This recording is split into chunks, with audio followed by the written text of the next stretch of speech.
আসসালামু আলাইকুম মুসলিম ভাই ও বোনেরা, আজকের আলোচনার বিষয় হল পেশাব পায়খানার সময় যা বর্জনীয়।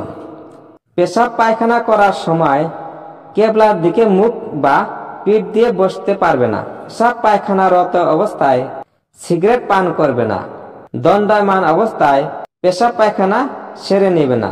পেশাব পায়খানায় ঢুকতে ডান পা এবং বের হতে বাম পা আগে দেবে না, বরং ঢোকার সময় বাম পা আগে ও বের হওয়ার সময় ডান পা দিয়ে বের হবে।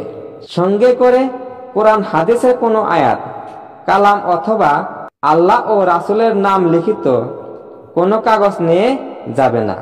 এমনকি আংটির মধ্যে আল্লাহর নাম খচিত থাকে তবে তা খুলে রেখে পেশাব পায়খানায় ঢুকে তা সেরে নেবে।